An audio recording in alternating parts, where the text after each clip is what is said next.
Hey everyone, it's Fun Around. My name is Jordan, and now we actually have a decent sized slate. It has been a slow week with just a few games every single day to choose from. It reminded me of like the conference finals and the playoffs, except those you just have the same exact teams over and over again, and it's very difficult to pick when the teams are adjusting every game. But still, we have some games to pick from, and I'm excited about it. I have a decent amount of picks for you. So let's have some fun with it, and hopefully we can make you some money. So you will see images that come up on the screen right there. That's from a data app called Outlier. There'll be a link in the description that'll give you a 7-day free trial for Outlier. And also, I did double check, and I realized it actually was my 2-year anniversary of doing this on YouTube yesterday, or actually today, 12/12, but you'll see it on 12/13.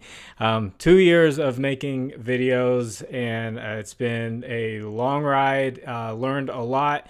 Incredible ride, and excited to meet more people in this space and to continue to grow. So jumping into this first pick, a guy in my first playoff run, and this play was just dominating for us. It was around 7.5. Michael Porter Jr. over 5.5 rebounds at -145. And I did have someone in the comment section ask about the checklist and the grading and everything, and they were new to sports betting, and I guess giving grades for every single section can be a little confusing if you're watching for the first time and you're like, well, why? What is that? Is this okay? Is this okay? So I'm just gonna go through the data that I'm seeing, the data that I researched for this play, to help you understand why I am taking this play that's on the screen. So the matchup, he will be playing against the Clippers, who give up the 5th most rebounds to the small forward position. He has gone over in 7 out of the last 8 games, and also has a 73% hit rate. So that's almost 3 out of every 4 games he is going over this line. He's averaging 12 rebound chances over the last 10 games. And normally with rebound chances, you cut it in half, and that's about where you're at, around 6. Some guys convert at a higher rebound chance rate, but more often than not, the standard you'd want to look at about half. So that's where they come up with this line. But he has been converting more than half, clearly. Head-to-head, he's gone over in 2 games this season. I care more about this season now that we're getting some guys who have played a couple of games versus those teams, and not really weighing much on last season. So 2 games, he went over with 9 and 7.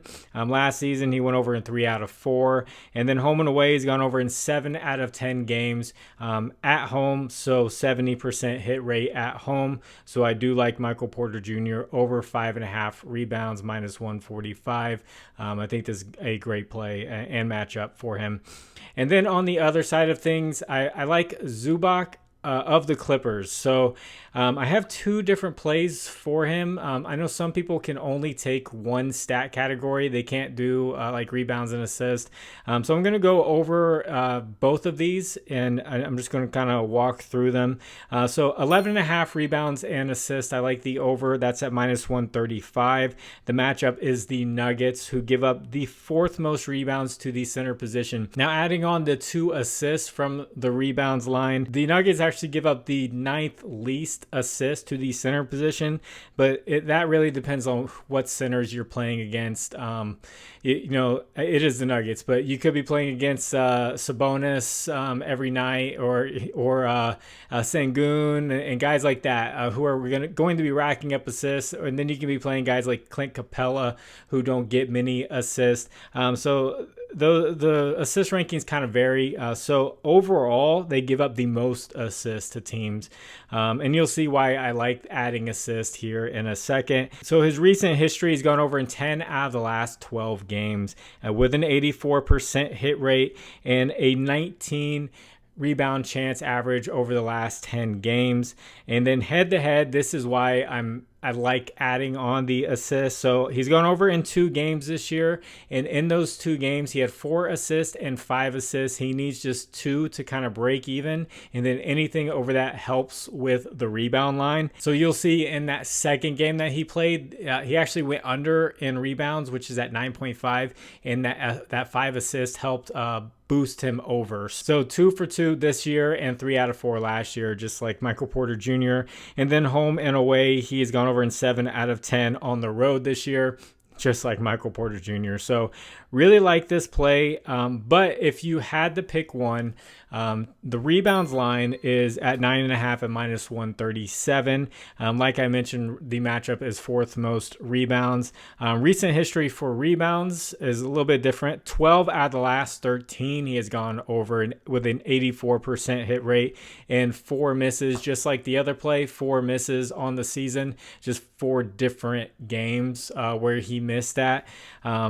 So I really don't think you can go wrong with either of these. But in head-to-head, he did miss this year 1 time, and then he had another game where he had 15, and he just absolutely dominated. And then home and away, he's actually done a lot better with just rebounds, going over in 9 out of 10 games on the road instead of that 7 out of 10 with the rebounds assists. So it's really up to you.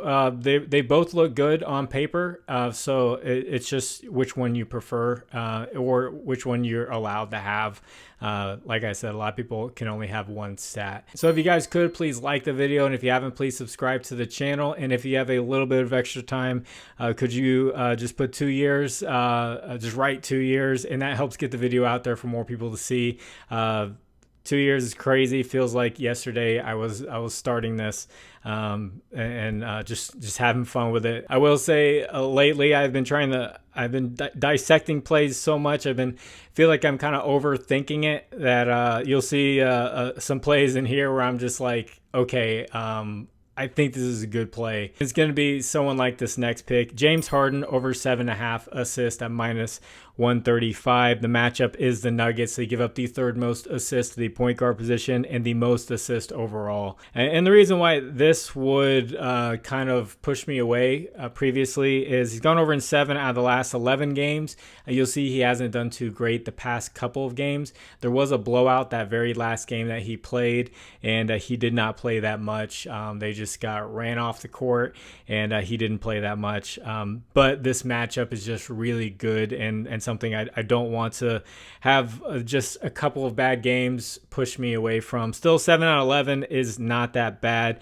Head-to-head, this is where I really love this play. He had 16 earlier this year and then 11 earlier this year. If you're a gambler, and you want to go for it, go for 9.5 assists for plus money, or double or something like that to get plus money, because he has been getting that done versus the Nuggets with those assists. This is a great matchup for that. And then home and away, he's gone over in 7 out of 10 road games this year, passing the ball and getting assists. So not overthinking it with something like this. The best matchup possible pretty much for assist with a guy who gets a ton of assists, going with James Harden over 7.5 assists, -135. And then another play, something you haven't seen me do. His actual line is 28.5. I'm actually going to bump it up. Let's bump it up and get plus money. So Joel Embiid over 29.5 points for +115. Like I said, the actual line is 28.5. This came out at 27.5. It got bumped up, and I'm thinking, okay, 28.5. Let's just make it 30 for plus money, because the history looks amazing for him. So he hasn't played that much this year, but he is getting back to playing 30 to 35 minutes a game. He's playing the Pacers, who give up the 11th most points to the center position this season, but the 7th most points to the center position over the last 2 weeks. His recent history, like I said, he's playing the minutes now. He's not on a minutes restriction or anything like that. He's had 2 30-point games back-to-back coming into this game. And head-to-head, this is where I absolutely love this play. Over in 5 straight games versus the Pacers, getting 30+. And then dating back for the past 12 games. He has gone over in 10 out of the last 12 games versus the Pacers, getting 30 or more points. So those 2 games he went over were in some fast-paced matchups. He's right here in another matchup going up against guys like Miles Turner, Pascal Siakam trying to guard him, and he's back into form, it looks like, getting those 2 30-point games. This is another one where I would be overthinking it and being like, okay, the recent history doesn't look too great. He's only had 2 30-point games, 11th most. Basically, he dominates the Pacers, so we're going to go with his points, and we're going to try to get some plus money while we're at it. So I like Joel Embiid for 30-plus points in this matchup against the Pacers. Before I get into this last one, I want to shout out my partners. If you're using Prizepicks and you want an alternative that gives you different lines, more options, and stuff like that, like alternate lines, so you can get better hit rates pretty much, and not just be stuck with what's on Prizepicks and those flat lines and push all the time. Check out Underdog Fantasy, Sleeper, ParlayPlay, ChalkBoard, or BETR. BETR will match your first deposit up to $200, the rest up to $100. Links are in the description, and I'll take you there with the promo code. Promo code is fine around 11. So this next guy is going to be Miles Bridges of the Charlotte Hornets. I have a couple of plays for him. LaMelo Ball is going to be out. He's actually questionable himself, so I don't know if he's going to play or not, but I really like this matchup for him if he does play. So over 5.5 rebounds at -148. I know that's not too beautiful, but the Bulls give up the 4th most rebounds to the power forward position, and he has gone over in 8 out of 11 games this season. Head-to-head, he crushed it against the Bulls last year. He went under in just 1 game, but he averaged 9 rebounds a game. This is one where you could bump it up 1 to try to get a better payout. Just the way he's been rebounding and has rebounded against them. And then also, if you want just a slightly better payout, you could look at Miles Bridges over 8.5 rebounds plus assist at -130. So Bulls give up the 4th most rebounds, as I had mentioned, and the 4th most assists to the power forward position. And LaMelo Ball is going to be out. So plays are going to be run through Brandon Miller and through him if he plays. He's gone over in 8 out of 11 this year, just like the rebounds play. And the same thing last year, went over in 3 out of 4 games against them last year. So if you want to get it from the -148 to the -130, and you're putting it in something like Sleeper or ChalkBoard or something like that, and you want that little bit of extra boost, I think rebounds plus assist is still a good play. So that's a few things that I saw. I wanted to take a Cavalier against Washington because Washington's such a good matchup, but it's looking like it's going to be a blowout. The only thing that may not make it a blowout is if Evan Mobley is ruled out. He did not practice. I would look at a guy like Jared Allen over points. I was looking at his 12.5 points. It did start to get bumped up, but 12.5, the payout was still good if Evan Mobley doesn't play. But still, yeah, that could be a blowout. And then I was eyeing Donovan Mitchell over 3.5 3-pointers made. But I did witness some of these guys coming off this long break cold and missing their threes because I took that Porzingis play. He was a little cold from 3. Just to start out the game, a lot of the guys were missing shots. I think Derek White, before he started to get warmed up later in that game, in that blowout, he straight up missed one all the way over to the right and just like banked it off the backboard and didn't even touch the rim, and then he airballed another one. So if a guy like Donovan Mitchell comes out cold and then it ends up being a blowout, then yeah, I'm staying away from that game. But if you'd like to discuss lines further, I have a Discord. Link is in the description. You can hop on in there, talk about lines and all different sports. UFC is coming up. You can talk about some fights, football, NFL, college football, all that good stuff. So love to see you in there. And then for a recap, I did see the games end because there was only 3 games. We'll talk about the first game. I had Tobias Harris over 11.5 points. He was a 3-pointer away. It was a blowout pretty early. I think he gets it done if he ends up playing in a closer game in the fourth quarter with 2 baskets or a 3 made. But that ended up going under. And then I had Porzingis for 2.5 3-pointers made at plus 140. Jason Tatum was ruled out later in the day. This dropped down to about plus 100.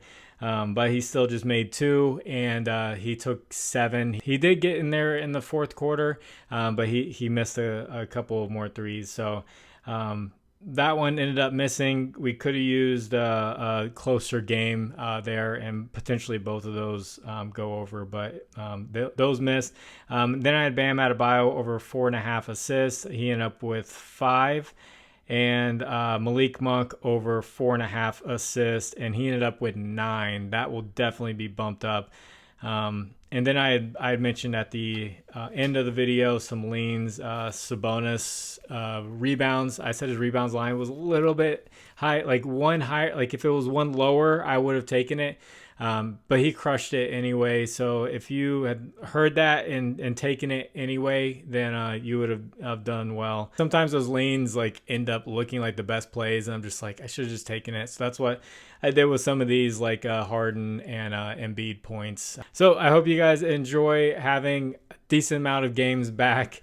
We're going to have just 2 on Saturday, so enjoy it while it lasts. I hope you all eat. I hope we all have a great day. So God bless you. It's the final round. My name is Jordan. I will catch you on the next one. Bye.